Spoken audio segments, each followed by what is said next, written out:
On this stone age we stand so tall. With the reggae fire we never fall. Let the heavy rhythm touch your soul. Hear the heartbeat taking control. On the stone.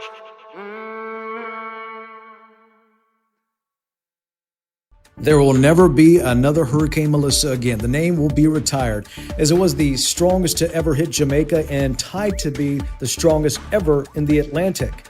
The name replacing it will be Molly in 2031.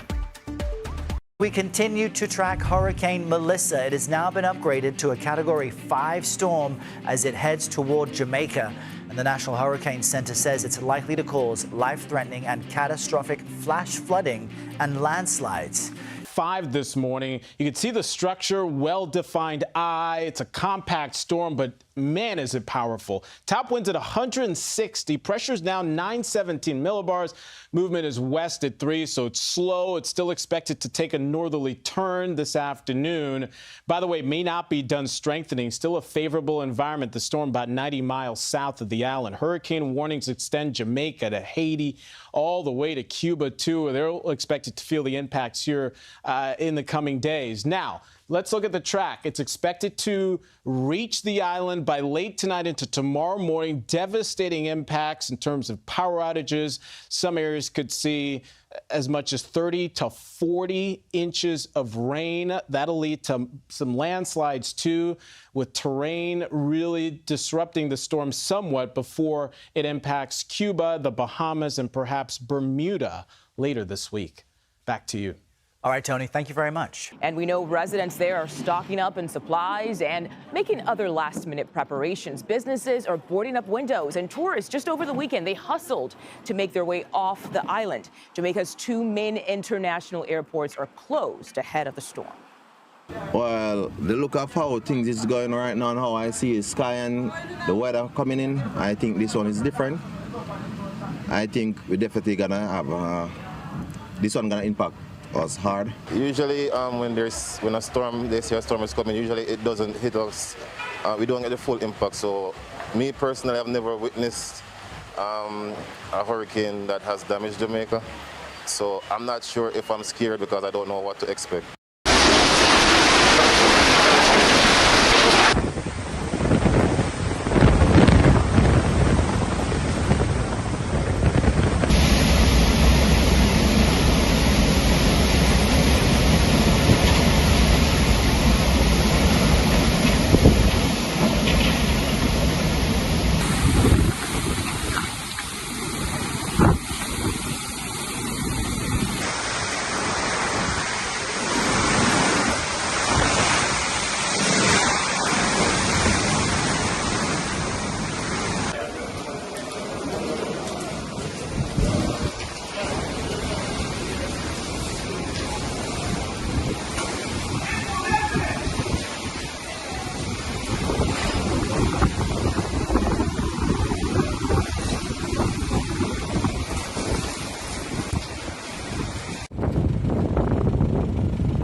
Emergency relief flights have been coming in all morning long, many from South Florida.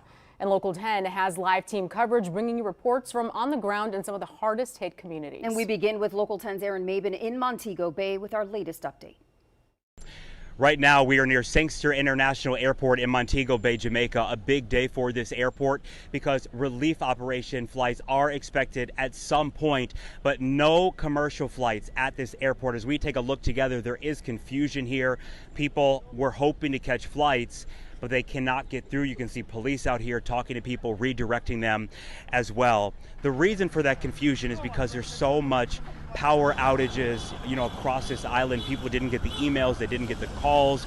Phone lines are dead, phone lines are not charged, no phones are charged either.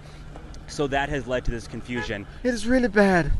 America, Jamaica need you guys. They need help down here. Please see what you can do to help these people here because Jamaica is really destroyed. It's really, really destroyed. What they're doing is they are trying to rebook. They're going home. It has been just a nightmare for so many people across this island. Just getting here, we did see debris being moved. We are seeing a little bit of progress, but remember, we are near a city area where a lot of tourists and visitors come. It's in those rural communities that we're hearing boats are on the road. There's more debris. Roads are impassable too. Things are very delicate here. But again, Sangster International Airport expected at some point today to allow relief flights. No word when this airport will be fully operational. I did talk to a worker who said things are bad, bad, bad. Reporting in Montego Bay, Jamaica, Aaron Mabin, Local 10 News. Aaron, thank you so much. Hurricane Melissa growing to a Category 5 this morning. How are you feeling? Well, right now, worried. The deadly storm churning through the Caribbean and preparing to pummel Jamaica through the coming days. Residents filling up gas canisters to power generators and boarding up windows as the monster storm approaches. Even zoo workers in Jamaica's capital city are busy relocating animals. At least 3 storm-related deaths have been confirmed in Haiti, along with 1 fatality in the Dominican Republic, where dozens of people are currently in shelters, including this mother and her 4-month-old infant, after first responders rescued them from a flooded home. I spoke with one woman in Kingston who says she suffers from lupus and is traveling by bus to her daughter's home. Even though I have my medication here, I'm still not taking any chance. Many American tourists are trying to cut their vacation short. Some passengers arriving in the U.S. on one of the last flights out. There was a lot of turbulence. It was almost like getting out and watching the rain come behind us, but luckily we made it. Others stranded, including Nicole Doyon, who is visiting from Miami on a yoga retreat. But she says after exhausting every option to get home, she's stuck and will have to ride out the hurricane. There was nothing available. At this point, there are no options. Yeah, and conditions expected to continue to deteriorate here in the coming hours. Government officials saying that all of the emergency shelters here are now open, many of them still not full, but officials anticipate that could change in the coming hours. Savannah? George Solis leading us off. Thank you. All right, Dylan in for Al this morning. Dill, good morning to you. A lot of folks really worried about this one down there. Yes, certainly across Jamaica and eventually Cuba, too. This storm is very, very slow moving. We mentioned it last week. When you have a slow moving storm, you end up with a lot of rain because it just sits over the same place for a long period of time. It's only moving west at 3 miles per hour. And look at the defined eye of this storm, a Category 5, the 3rd Category 5 hurricane we've had this season. The last time that happened was back in 2005. Either way, though, this storm is going to continue to sit to the south of Jamaica, where we do have some hurricane warnings in effect. Now, it is going to eventually take this turn to the north-northeast. It's going to cross over Jamaica, and then it's going to remain as a Category 4, still a major hurricane before it approaches southeastern Cuba. Then it will continue to cross over Cuba, move through the southeastern Bahamas, up towards Bermuda as a Category 1 storm, and then continue on out to sea. This is no threat to the east coast of the United States, but a huge threat for Jamaica. Now, I want to point out the winds from the center of this storm only extend about 30 miles out. The hurricane force winds only extend 30 miles out from the center, but the slow movement could end up producing 40 or more inches of rainfall, especially through Jamaica. Winds could be up to 120 miles per hour. Kingston could get those hurricane force gusts as it continues to move up to the northeast. So this is something we will be keeping a very close eye on, Savannah. All right, Dylan, thank you. Hey, thanks for watching. And don't forget, you can catch the Today Show every morning on NBC or take Today when you're on the go. Just follow the Today podcast on Apple Podcasts, Spotify, or wherever you listen.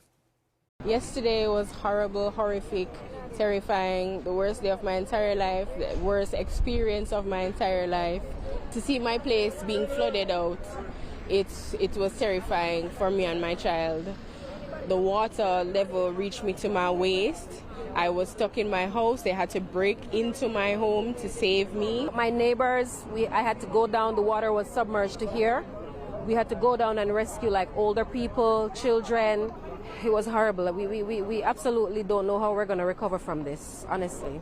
We have no light, we have no water, and we have limited amount of food items, no internet. We currently have no network service to make calls. It's like we're cut off from the rest of the world right now in this terrifying time.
Right now, nothing no left.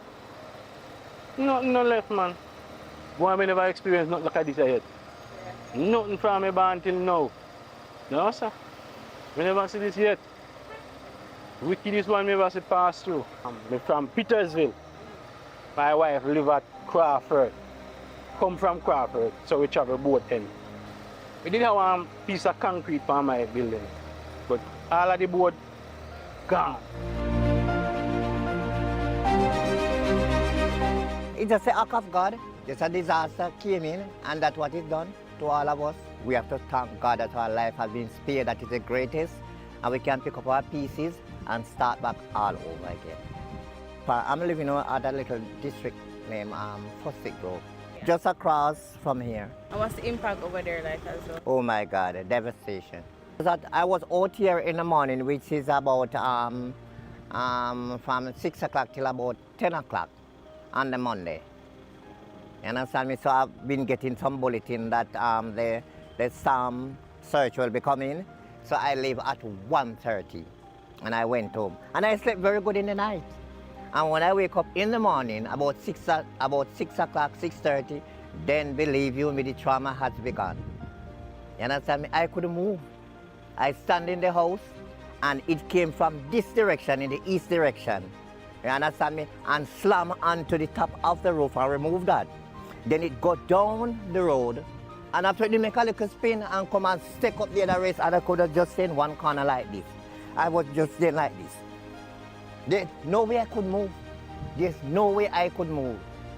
One time I go down like this, I say it doesn't make sense because probably anything may come and make a bang. So I stay behind one of the posts inside the house. You understand? Everything flies from over my head. You see? And we have to just stand up same way. Me can't do nothing at all.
Monthly we see around 3,000 patients. All right, we just got up to Darlaston, Jamaica. We're gonna drop off another generator here, and then we're going to work on some roof repairs. This clinic services over 3,000 people here. In order to open it, we gotta put tarps on all the roof. They wanna have it open by Monday. Today is Saturday. Today is Monday, and I'm checking back on the status of the clinic that we put the tarps over. And as you can see, this clinic is open. So 2 days after we did the tarps, it's open.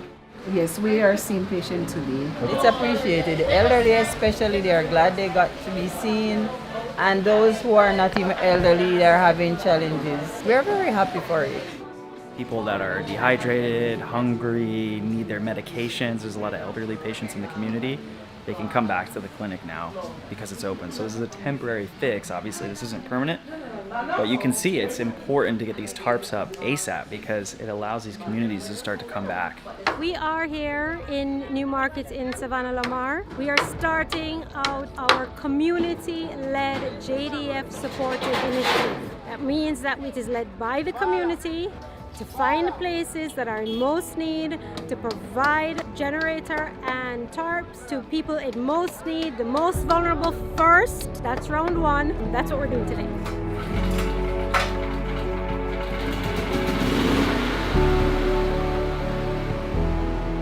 many people are staying here? For right now, we have 46. All right, I'm going to put a generator. A big thank you to Jem for the donation of a high power generator to the shelter at Godfrey Stewart High School. We are more than grateful. People in and around can come and access, if needs be, along with the shelter persons and the soldiers who came down. All those who made it possible, a big thank you. I know we're gonna use it, we're gonna take the best care. My house has blown flat. I don't have as much food and much water and all of those stuff. Our the community we share so they can come and get their phone charged and charge up their flashlight and the solar fans and things. So it's a good something. I like it for the community, you know.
Walking through after the hurricane happened, starting the rebuild.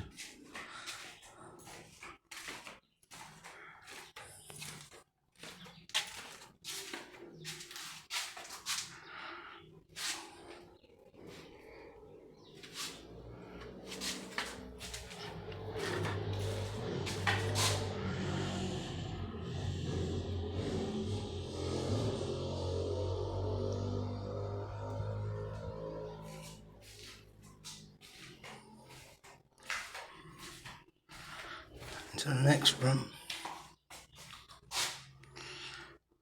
All the roof tiles missing, all roof panels.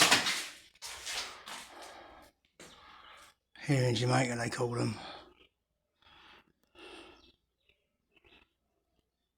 sheet steel, I think.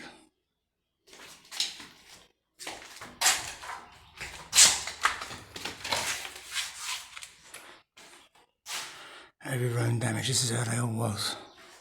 Some bits have been taken down, some bits have been put. Possibly all this is all coming out, but all the roof is damaged. Got to be 40 sheets missing.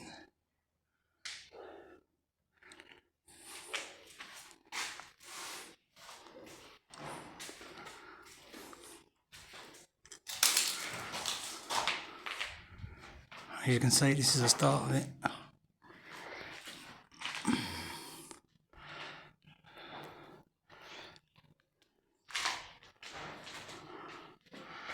Partly, I'm not knowing they're finished.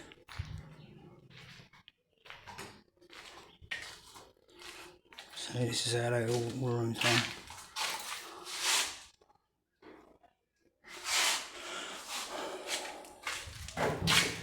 This one's partly missing, all coming down.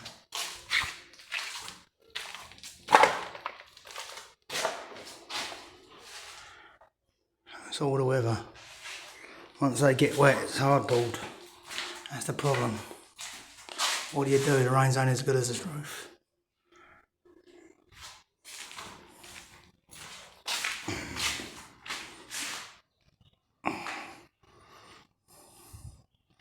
The rebuild begins.